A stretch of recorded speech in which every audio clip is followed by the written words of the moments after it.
Born again ka ba? O pangalan lang ng relihiyon ng alam mo? Kasi sa Biblia, ang born again ay hindi pangalan ng simbahan, kundi isang malalim na karanasan ng pagbabago.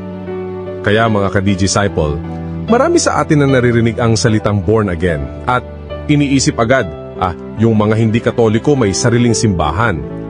Pero teka, sa Biblia mismo, ano nga ba talaga ang ibig sabihin ng born again? At bakit ito mahalaga para sa lahat ng Kristiyano? Tara, himayin natin. Basahin natin ngayon mula sa Juan 3:1-7. May isang lalaking nagngangalang Nicodemo, isang leader ng mga Hudyo, na lumapit kay Jesus sa gabi at tinanong siya tungkol sa kaligtasan. At dito sinabi ni Jesus, maliban na ang tao ay ipanganak na muli, hindi niya makikita ang kaharian ng Diyos. Ang salitang ginamit sa Griego ay genethi anoden. Ibig sabihin, ipanganak mula sa itaas o ipanganak muli. Ito ay hindi literal na pagmabalik sa sinapupunan ng ating ina, kundi isang espiritual na pakabanangan. Una, born again ay gawa ng Diyos, hindi gawa ng tao. Ito'y mangyayari kapag tinatanggap natin ang grasya ng Diyos sa pamamagitan ng pananampalataya at sakramento. Sa Juan 3:5, paliwanag ni Jesus, maliban na ang tao ay ipanganak sa tubig at sa espiritu, hindi siya makakapasok sa kaharian ng Diyos. Dito malinaw, tubig equals binyag or baptism. Espiritu equals Espiritu Santo na nagbibigay buhay sa ating kaluluha.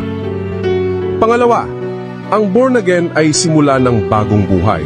Sabi ni San Pablo sa 2 Corinthians 5:17, kaya't kung ang sino man ay na Kristo, siya ay bagong nilalang.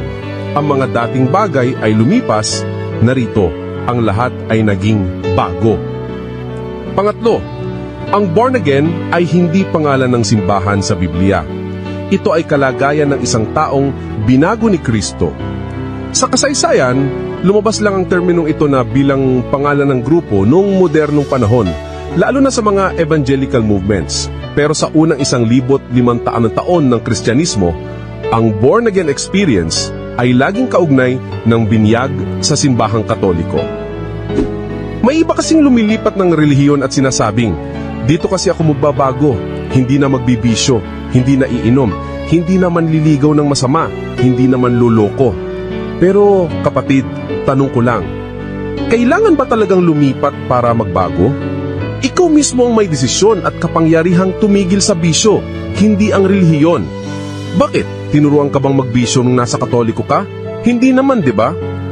Kung gusto mong magbago, pwede mo itong gawin habang nananatili sa pananampalatayang itinuro mismo ni Kristo sa kanyang simbahan. Ang tunay na pagbabago ay galing sa pusong na pinalaya ni Kristo, hindi sa pangalan ng samahan na kinabibilangan mo. Kaya mga ka-Disciple, kung may magsabi sa'yo, born again ka na ba? Pwede mong sabihin, oo, noong araw ng aking binyag, ako'y ipinamanak na muli sa tubig at espiritu, ayon sa sinabi ni Jesus. Hindi ito tungkol sa paglipat ng relihiyon, ito ay tungkol sa pagiging bagong nilalang kay Kristo araw-araw. Mga kapatid, hindi sapat na ipanganak na muli sa tubig at espiritu, kailangan ding mabuhay na muli araw-araw para kay Kristo. Kaya tanong ko, tunay ka bang nabubuhay bilang bagong nilalang?